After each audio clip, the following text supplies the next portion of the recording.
Bien bonsoir, monsieur, bonsoir. Bienvenue à cette édition d'Afrique Zoom Echo sur For You Télévision. Démarrons tout de suite avec le tout premier arrêt. Vous le savez, il s'agit bien sûr du Round-up.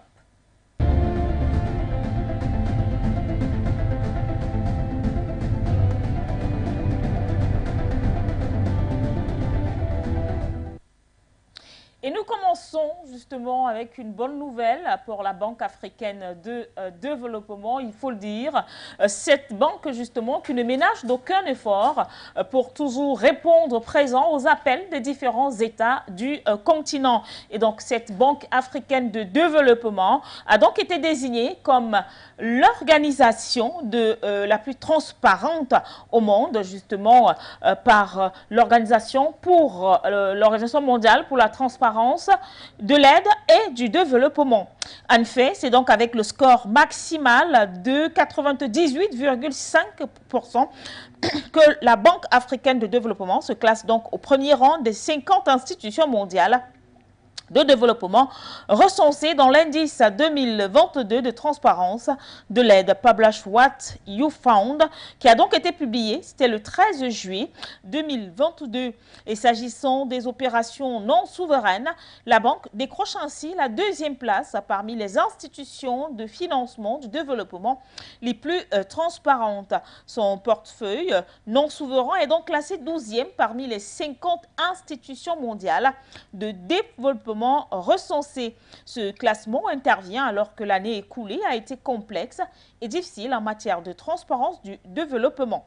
Afin donc de répondre aux besoins du développement et d'atteindre les objectifs mondiaux ambitieux à l'image des objectifs de développement durable des Nations Unies et les 5 grandes priorités opérationnelles de la banque, avec notamment ces high five, il est donc plus que jamais nécessaire d'accroître et surtout d'améliorer le financement du développement. Et c'est ce qu'a justement fait, ou du moins, s'attelle à faire la Banque africaine de développement.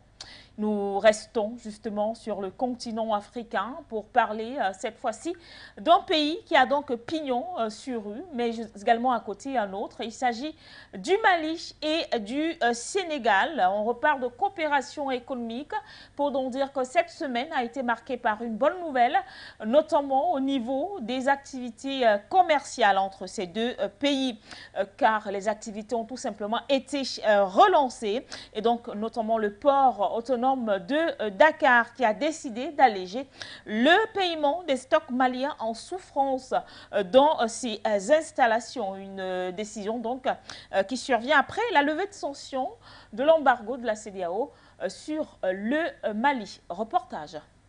Le directeur général du port autonome de Dakar, Aboubakar Sadiq Bey, s'est félicité de la levée des sanctions économiques et financières de la CEDEAO et de l'UEMOA contre le Mali le 3 juillet dernier après 6 mois de mise en œuvre. Le Mali étant le premier partenaire commercial de son pays, le patron du port autonome de Dakar évalue à 800 milliards de francs CFA les transactions entre les deux pays avec une balance fortement excédentaire en faveur du Sénégal. Faut-il le rappeler, les 6 mois de sanctions économiques et financières des organisations sous-régionales ont pénalisé l'économie malienne. Celle du Sénégal aussi a été touchée.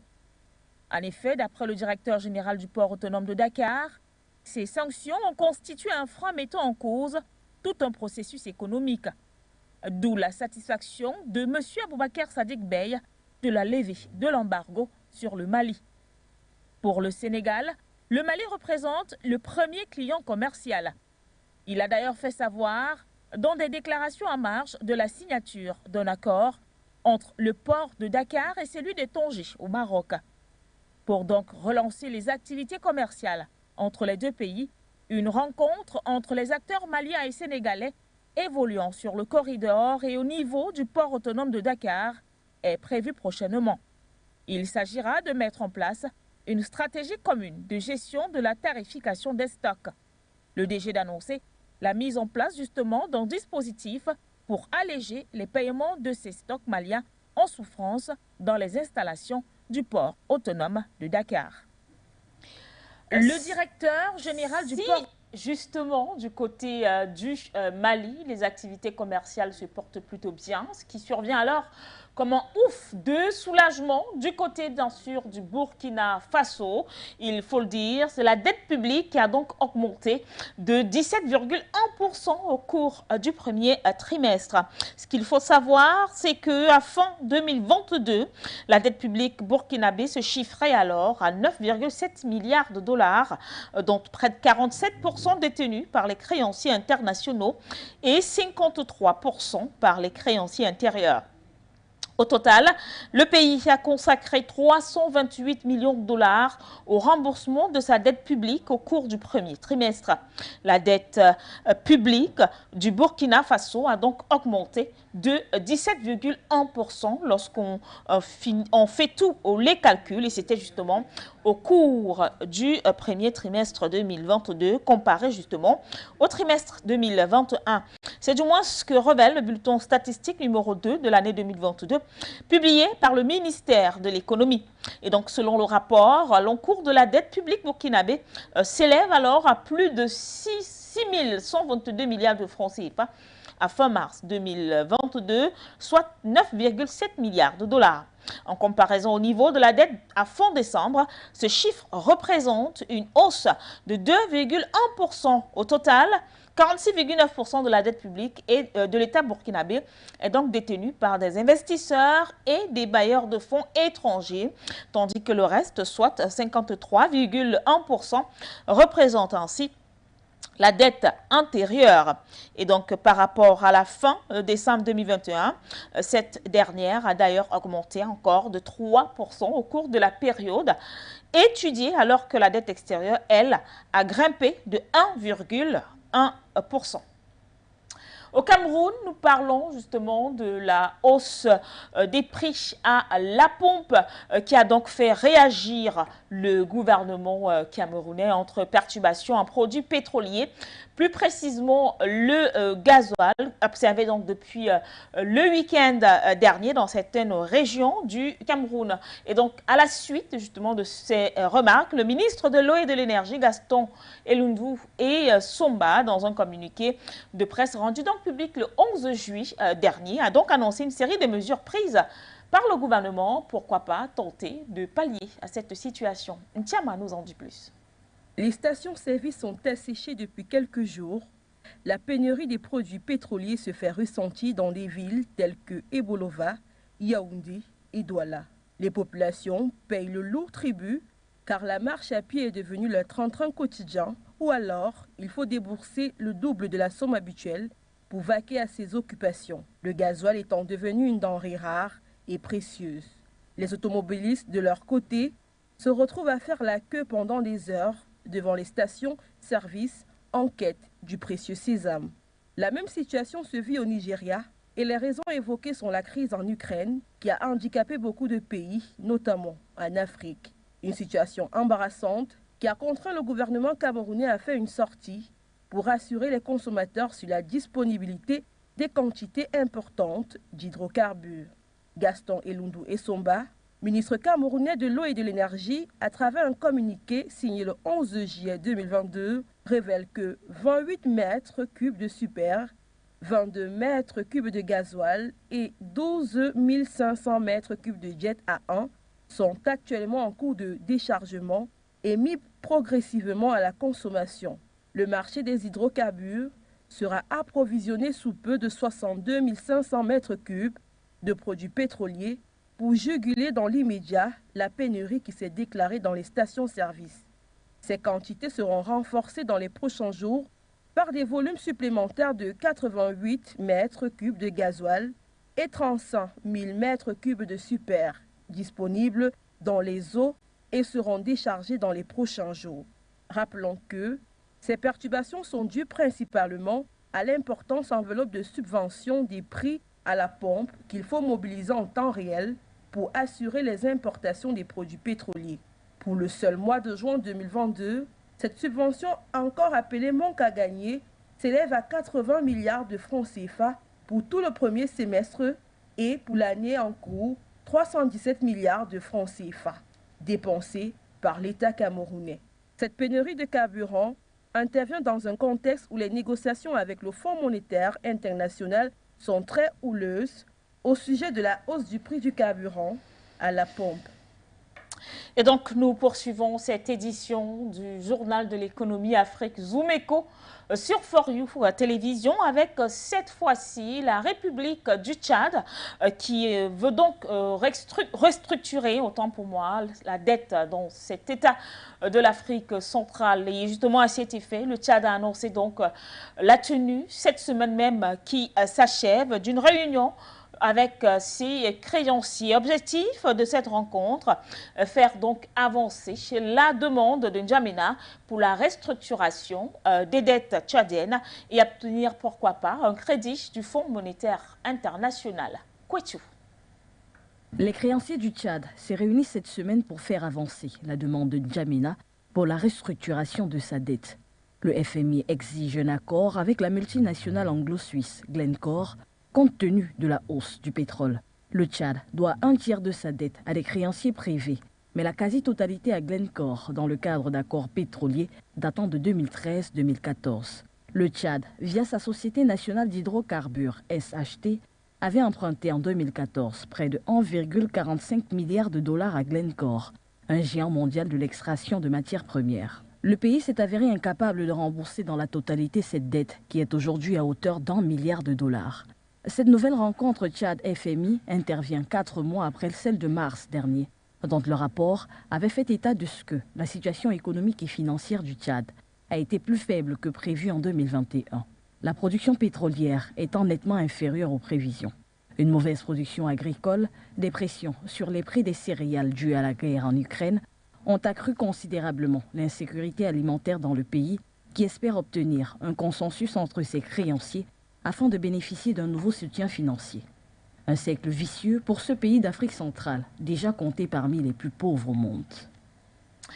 Et nous restons en Afrique centrale, plus précisément du côté bien sûr de la communauté économique monétaire des États de l'Afrique centrale, avec bien sûr juste à côté la crypto-monnaie. Vous l'aurez certainement compris, place actuellement en République centrafricaine, parce que dorénavant, lorsqu'on parle de crypto-monnaie sur le continent africain, la référence, c'est bien sûr Bangui, la coquette. Et donc, 2 mois après l'adoption justement de la loi légalisant l'usage des crypto-monnaies, le président centrafricain a donc dévoilé le Sangokwan, une crypto-monnaie locale qui donc avec le Bitcoin aura désormais cours légal dans ce pays de l'Afrique centrale. Un passage donc en force malgré les dissuasions de la BEAC et de la COBAC qui justement de l'avis de Faustin Akash Touadéra devrait tout simplement permettre à son pays d'impulser une nouvelle phase de son développement. Seulement, la cryptosation de l'économie centrafricaine, susceptible donc d'avoir des répercussions dans les autres pays, les autres membres justement de la communauté économique et monétaire de l'Afrique de l'Ouest. Koumabité décrypte cette situation pour vous. Les mesures dissuasives de la Commission bancaire d'Afrique centrale n'ont pas suffi à freiner la République centrafricaine dans son projet de migrer vers une économie basée sur la crypto-monnaie. 2 mois seulement après l'adoption de la loi légalisant l'usage des crypto-monnaies dans le pays, le président Faustin Archange Touadéra a procédé le 3 juillet 2022 au lancement du Sango, devenu la 2e monnaie légale après le franc CFA. Dans sa plaidoirie, le président s'est voulu optimiste, marquant clairement la rupture avec l'économie formelle qui n'est plus une option. Nous avons pris notre destin en main, avait-il affirmé avec fermeté. L'émergence de ces nouveaux moyens de paiement difficilement contrôlables reste un caillou dans la chaussure de la CEMAC et de l'Union monétaire de l'Afrique centrale en particulier. Pourrait-on voir en cela un risque de dévaluation du franc CFA dans la zone CEMAC? La question se pose avec acuité lorsqu'on sait que le privilège exclusif de l'émission monétaire sur le territoire de chaque État membre revient à la Banque des États de l'Afrique centrale. De ce fait, l'adoption de la crypto-monnaie comme moyen de paiement viendra ainsi changer les habitudes monétaires, ce qui mettrait en péril la mise en œuvre par la BEAC de sa politique de stabilisation des prix. Dans une récente étude, le ministre des Finances camerounais analysant l'impact de cette révolution avait expliqué qu'il y aurait en effet peu de chances que les entreprises et l'État centrafricain rapatrient leurs gains sur le Bitcoin et les recettes d'exportation effectuées à l'aide de cryptoactifs. Toujours, selon le ministre des Finances camerounais Lupaul Moutazi, la loi crypto en RCA devrait entraîner une baisse des recettes fiscales au Cameroun. Fort de ces échanges commerciaux entre les deux pays, la politique budgétaire pourrait par exemple mettre en mal la modification de la loi fiscale visant à imposer les transferts d'argent. Du fait de leur nature, le Bitcoin offre aux agents économiques la possibilité de contourner le système fiscal et l'ampleur de son utilisation remettrait en cause l'implémentation de la politique budgétaire. Parlons de toute autre chose à présent, notamment la solution trouvée par le Bénin face donc à la chute des exportations russes et ukrainiennes de blé et à l'augmentation justement des prix de certains pays au niveau bien sûr du continent africain. Et donc la solution trouvée ou encore l'alternative trouvée par la République du Bénin, c'est bien sûr la fabrication du pain à base de la farine de plantain. P est allé faire un tour de ce côté-là et a justement rencontré des fabricants de farine de pain, mais aussi des produits à base de la farine de pain.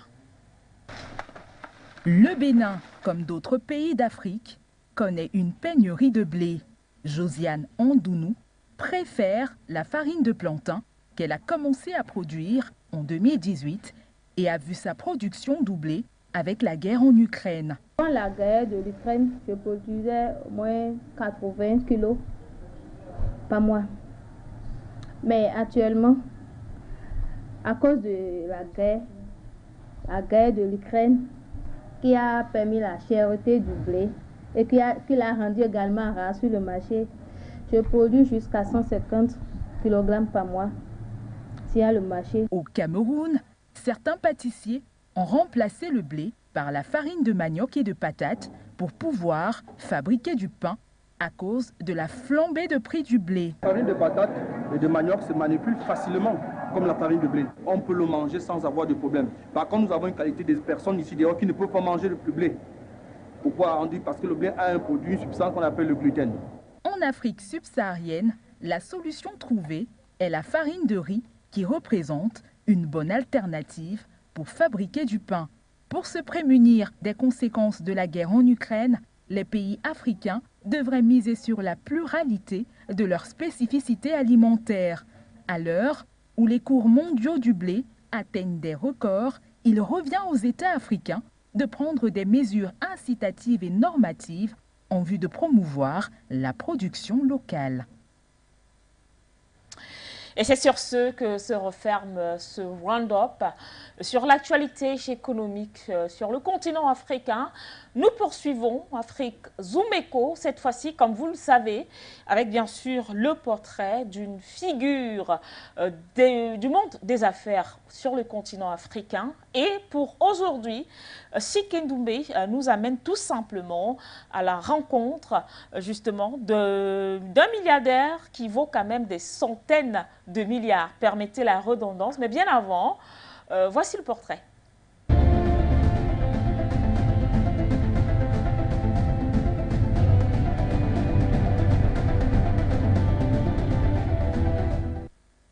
L'homme, qui vaut plusieurs centaines de milliards de francs CFA, est originaire du Cameroun, un pays de l'Afrique centrale.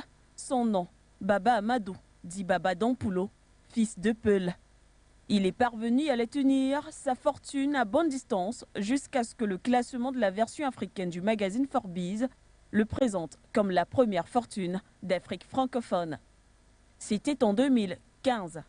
Brutalement placé sur les feux des projecteurs, il s'est résigné à les recevoir pour faire bonne figure. Baba Dampulo, qui a quitté l'école avant le collège, appartient à cette catégorie-là. Ceux qui se tiennent loin de la politique et des salons mondains, où ils sont regardés de haut, mais que l'on apprécie pour leur célébrité quand il s'agit de mettre la main à la poche afin de financer de grands projets, qu'ils soient politiques ou encore d'ordre sociaux.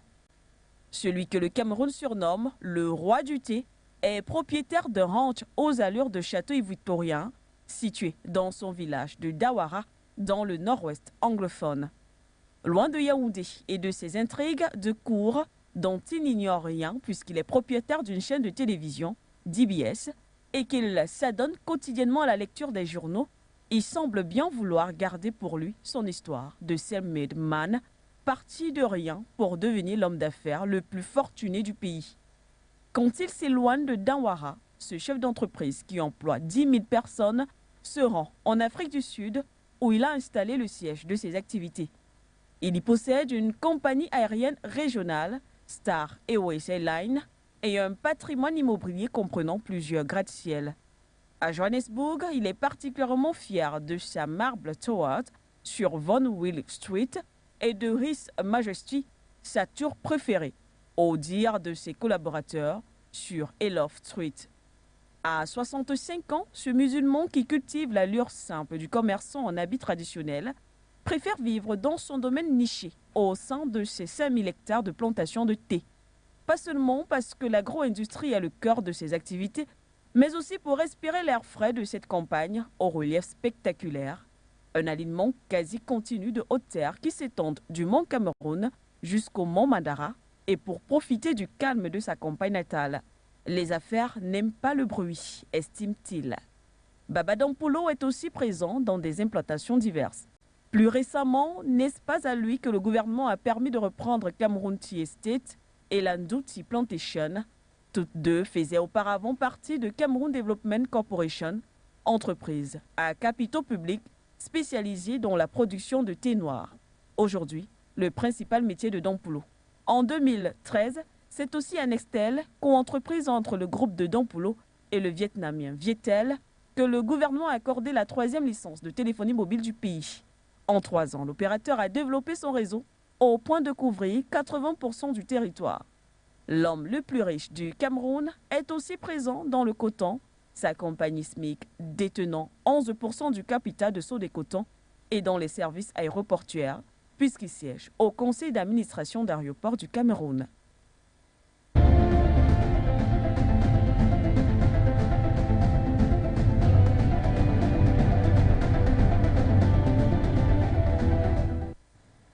Et donc, pour la suite d'Afrique Zoom Echo, ce sont bien sûr ces rendez-vous sur le plan économique, au niveau bien sûr du continent. Juste derrière ceci, nous venons avoir des nouvelles.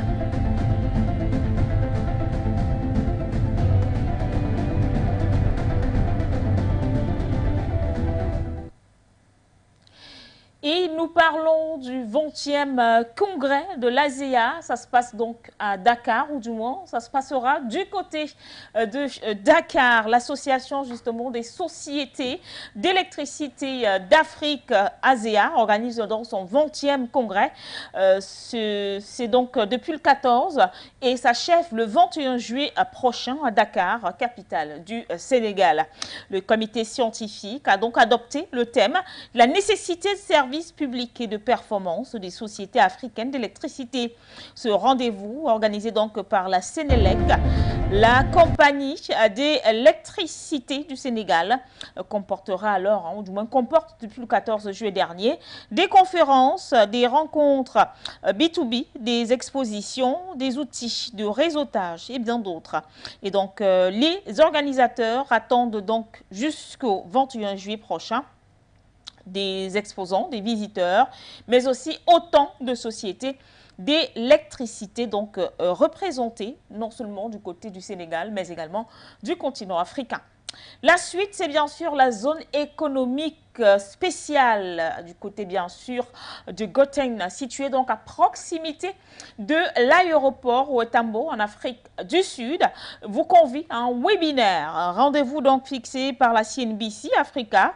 Ce sera pour le 26 juillet à partir de 14h heure locale. L'occasion d'en savoir davantage sur cette ZIS, sur son apport économique et sur ses projets de croissance.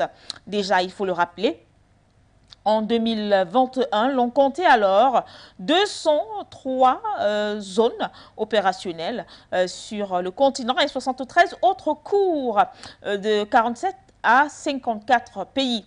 Et donc, il faut rappeler que les ZID gérés par le secteur public sont le modèle le plus courant en Afrique, représentant environ 42% du total des IS, suivi donc par les partenariats publics-privés, 30%. La nature de la gestion justement de la zone publique, zone privée, ne semble pas influencer jusque-là la performance de la zone comme le pensait auparavant. Les meilleures pratiques sont principalement une combinaison de zones gérées justement par des zones publiques privées et par le secteur public. Un ratio élevé donc indique des économies avec de bons environnements commerciaux qui sont donc plus susceptibles d'attirer des investissements internationaux et donc de générer une valeur significative. Toujours en termes d'économie sur le continent africain, il s'agit de l'African Green Revolutions Forum qui s'annonce également, on va le dire, c'est le principal forum pour la conduite de l'agenda de l'alimentation et de l'agriculture sur le continent qui accueillera donc son 12e sommet annuel sous le thème croître, nourrir, récompenser des actions audacieuses pour des systèmes alimentaires résilients. L'événement se déroulera donc du 5 au 9 septembre 2022 à Kigali, au Rwanda. Il est donc le fruit de la collaboration avec le gouvernement rwandais et le groupe de partenaires de l'African Green Revolutions Forum qui vont donc de l'Union africaine au groupe marocain OCP. Le sommet offrira alors une plateforme pour réfléchir à l'action coordonnée à grande échelle des dirigeants, des institutions, des investisseurs, des coalitions et des individus afin d'accélérer les actions visant donc à traduire les engagements pris en stratégie réalisable et en progrès sur le terrain. Le sommet réunira des dirigeants de gouvernement, d'entreprises, de la société civile, d'organisations internationales ainsi que des innovateurs, des financiers, des experts, des scientifiques, des entrepreneurs et bien entendu des jeunes. Le 14e, ou du moins la 14e édition du SIAT, entendez Salon international de l'investissement agricole et bien sûr de la technologie, se déroulera comme prévu du 12 au 15 octobre prochain. Ce sera à Tunisie. L'événement constitue une vitrine de technologie agricole et de la pêche. C'est donc un carrefour où se rencontrent producteurs agricoles, pêcheurs, hommes d'affaires, industriels, amateurs, fournisseurs et chercheurs. Au menu, une exposition de technologies de pointe et des acquis de la recherche dans les domaines agricoles, agroalimentaires, de pêche et des services qui leur sont donc liés, des produits de base consolidant donc la sécurité alimentaire en Tunisie, ainsi que des produits destinés au renforcement de l'exportation et ou en quête de nouveaux marchés. Y seront donc organisées également des rencontres entre promoteurs tunisiens et partenaires étrangers, des séances de démonstration des nouveautés en matière agro-industrielle, le tout enrichi donc par un forum international et des ateliers de travail. Et à l'initiative, bien sûr, de l'Afreximbank, il se déroulera du 1er au 3 septembre prochain un autre forum. Il s'agit bien sûr du forum afro-caribéen de commerce et effectivement de l'investissement. L'événement prendra sa place à Brighton, c'est bien sûr au Barbade. Il aura donc pour but de connecter l'Afrique, les Caraïbes et leur diaspora afin de resserrer les liens économiques et étendre effectivement leurs différentes frontières. Un dernier événement pour cette édition de Rendez-vous Éco. Il s'agit bien sûr de West Africacom. West Africacom, qu'est-ce que c'est? C'est tout simplement un rendez-vous de technologie de la communication qui se déroulera donc en 2022, c'est-à-dire cette année en cours, compte tenu justement de la situation sanitaire. Cet événement traditionnellement organisé donc à Dakar se déroulera exclusivement en ligne. Et donc les 13 et 14 septembre 2022, West Africacom se déroulera en tant qu'événement virtuel visant à unir les marchés ouest-africains francophones et anglophones des technologies des médias de la communication. Ce rendez-vous vous permettra donc à vous, chers téléspectateurs, de se tenir informés des dernières innovations technologiques, d'assister à des conférences d'experts, de faire connaître ses propres produits et de nouer des contacts sans sortir de chez soi. Le programme précis se fait donc attendre, mais l'événement devrait déjà réunir les grands noms des opérateurs télécoms, des réseaux ainsi que des responsables politiques. Passer donc les différents rendez-vous économiques, il est toujours important d'avoir un peu de connaissances en ce qui concerne le continent africain. C'est bon à savoir.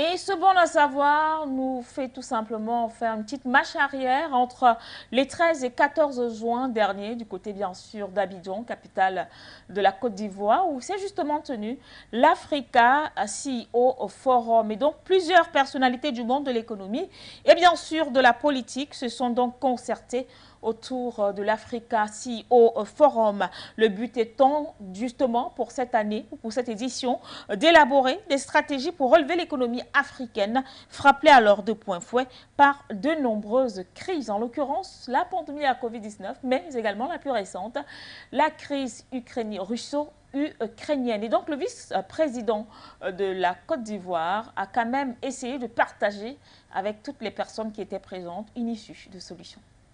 Il est évident que pour la Côte d'Ivoire, nous avons vu, et c'est ce que nous avons constaté depuis un certain temps, la production vivrière est quand même importante. Elle est importante même si nous n'avons pas l'autosuffisance alimentaire sur tous les produits. Il y a quand même un bon nombre de produits sur lesquels la production est importante pour l'intérieur, même avec quelquefois une exportation dans les pays voisins. Mais le problème, c'est que ces productions connaissent une saisonnalité qui font que la disponibilité à tout moment n'est pas garantie. Et ça, c'est un problème important sur lequel il faut trouver des solutions. La solution la meilleure est celle qui est actuellement mise en œuvre, envisagée et mise en œuvre par le gouvernement, c'est de faire de telle sorte qu'il y ait une maîtrise plus grande et que cette saisonnalité soit plus ou moins arrêtée. Ça veut dire quoi? Ça veut dire qu'il faut maîtriser l'eau.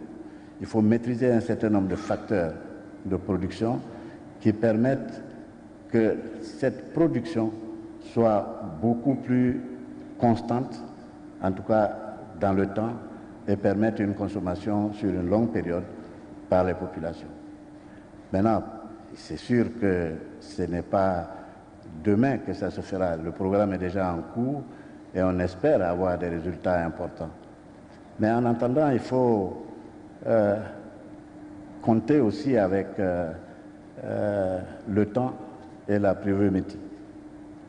On espère que, comme le disent les prévisionnistes, que nous allons avoir une pluviométrie plus clémente et peut-être une production beaucoup plus importante pour éviter justement que nous soyons obligés de subventionner certains produits et certains produits pour la consommation des ménages.